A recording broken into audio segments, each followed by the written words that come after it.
Bonjour à tous, on se retrouve aujourd'hui pour une présentation d'un smartphone. Aujourd'hui, le smartphone, je pense, qui est le plus attendu actuellement chez Android, le Elephone Vuni, qui est un nouvel appareil euh, où vous avez été quand même plusieurs centaines actuellement à le précommander.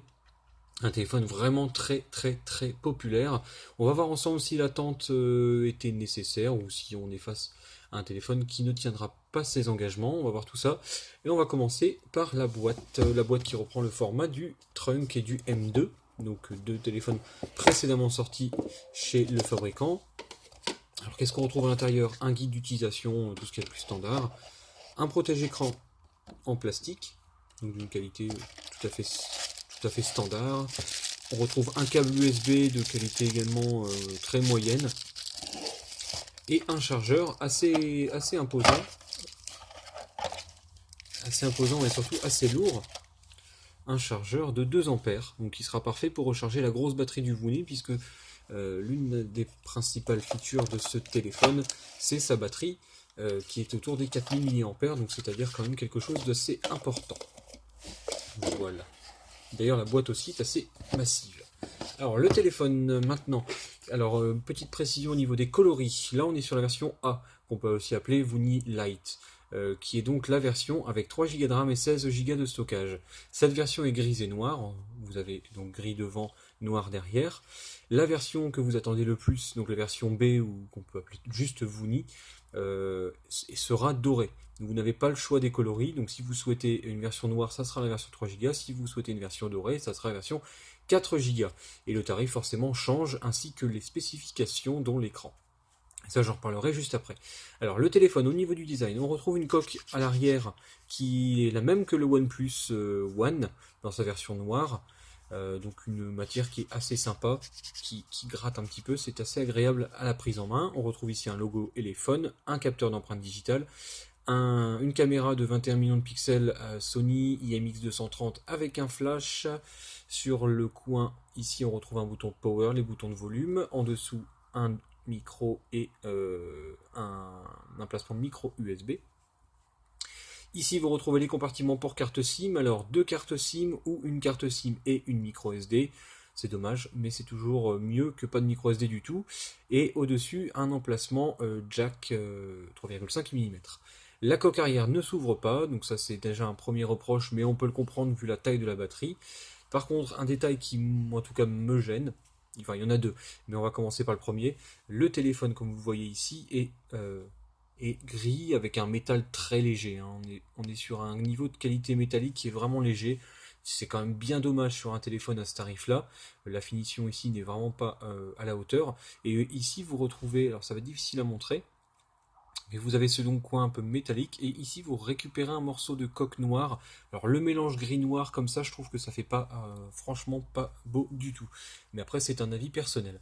Sinon au niveau de la façade, vous retrouvez ici une LED, ce n'est même pas un bouton. Alors on va le voir quand j'allume le téléphone. Euh, les boutons sont ici, sont sur l'écran. Le bouton ici ne sert absolument à rien, il n'est même pas cliquable, et vous n'avez pas de bouton retour. Donc voilà, c'est déjà une chose, c'est que les boutons sont intégrés à l'écran. Voilà. Sinon, au niveau de l'appareil, donc on ne retrouve pas de surcouche. On est sur une interface Android, tout ce qu'il y a de plus standard. On est sur Android 5.1. Voilà. Au niveau des performances, on va regarder Antutu. Donc le processeur qui est dedans, c'est un Helio X10. Donc forcément, le score s'en ressent. 53 000, c'est assez important. Donc, le processeur, je disais, c'est un MT6795, le même que dans le Redmi Note 3, le TV1S, etc. La puce graphique, c'est une PowerVR G6200. L'écran est Full HD pour cette version, je le rappelle, donc la version 3 plus 16 est Full HD, la version 4 plus 32 est 2K. Donc voilà, c'est aussi un argument. Vous avez donc 21 millions de pixels à l'arrière, ça c'est pareil sur les deux versions. Et vous avez 3 plus 16 au niveau de la mémoire, 3 Go de RAM, 16 Go de stockage, alors que l'autre version a 4 plus 32. Voilà. Sinon, je pense qu'on ne retrouve rien de spécial. 8 millions de pixels en façade. Donc tout ce qu'il y a de plus standard. Pour le reste, on va regarder le 3D Mark.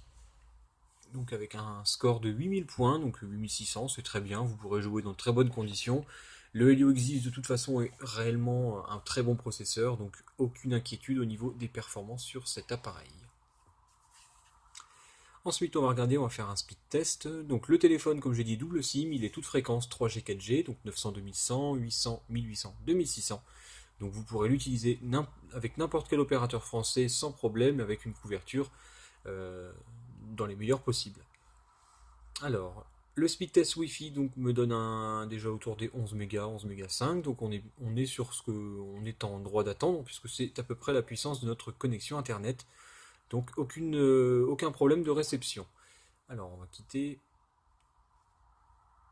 Voilà, et on va refaire le test en 3G, 4G. Donc comme le téléphone est 800 MHz, normalement il n'y aura pas de problème. Avec Orange, on devrait capter de la 4G d'ici quelques instants.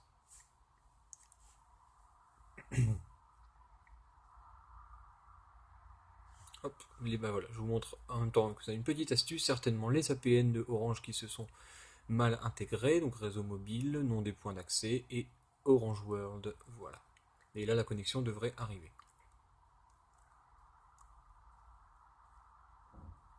Voilà, ça devrait arriver. En attendant, on va regarder une vidéo pour voir la qualité de cet écran.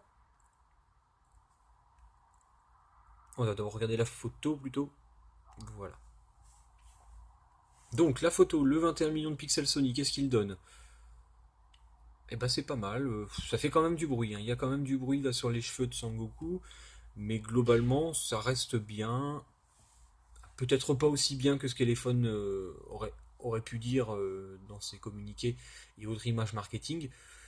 Globalement voilà, c'est bien, mais c'est pas non plus ce qu'on a vu de mieux. On a vu mieux sur les Xiaomi Redmi Note 3 par exemple. Pareil pour la photo extérieure, là je sais pas si c'est vraiment visible, mais voilà, on est sur, ça fait une bouillie qui est pas vraiment très jolie et pas très perceptible. Donc la qualité photo sera standard sans plus en fait. Alors niveau vidéo et son.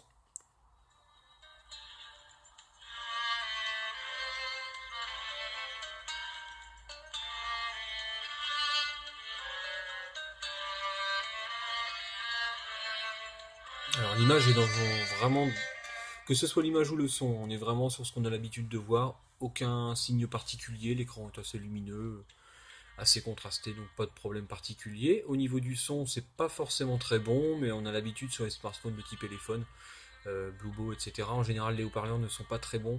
Là, c'est à peu près la même chose. La puissance du haut-parleur est relativement élevée, mais ça grésille un petit peu. Le son n'est pas très agréable. Par contre, ce que je reprocherais, comme sur le P7000 et le P8000, vous avez ce cadrage noir qui est quand même assez moche, hein, qui serait bien comme que Elephone arrive à le retirer, au moins le réduire. Enfin, c'est ce qu'on avait vu avec le P9000, visiblement, ça sera comme ça. Mais là, en tout cas, avec cet appareil-là, ce cadrage noir est vraiment dommage. Ça se voit quand même dans les vidéos, ça se voit, c'est dommage. Voilà. Enfin, donc on va faire le speed test maintenant. Donc là, j'ai de la 4G sans problème, avec le 800 MHz de toute façon. On va voir un petit peu si le téléphone arrive à avoir une bonne rapidité. Voilà, on est autour des 15 mégas, donc on est dans ce qu'on a l'habitude de voir également. En tout cas, le réseau est très bon, hein. Vous voyez que j'ai de la 4G à fond sans problème chez Orange, donc dans une petite ville. Et donc les résultats 14 et puis à peu près 10, 11 en upload. Donc voilà, on a ce qu'on pourrait attendre. Donc sinon, mon point de vue sur ce Elephone Vuni, bah, c'est assez difficile, hein, de donner un point de vue. Je le dirais très sincèrement, je ne suis pas du tout emballé par cet appareil qui offre quand même quelques détails intéressants, la fiche technique forcément qui est assez séduisante, la batterie très importante qui pourra aussi être très appréciable, la 4G double SIM. Par contre, j'émettrai pas mal de réserves quand même sur cette finition, sur ce design et cette finition, surtout à cause des coins et les bords noirs comme ça autour de l'écran. Donc voilà, je suis pas complètement emballé, mais c'est certainement un appareil qui pourra être intéressant pour certains d'entre vous. Sinon, je vous orienterai quand même plutôt sur le TV1S, sur le Redmi Note 3, qui sont en plus à peu près au même tarif que cet appareil. Donc voilà, je vous orienterai quand même plutôt sur cela, mais sinon, je pense qu'on est quand même en présence d'un appareil tout à fait correct. Voilà, je vous dis à bientôt pour une prochaine vidéo.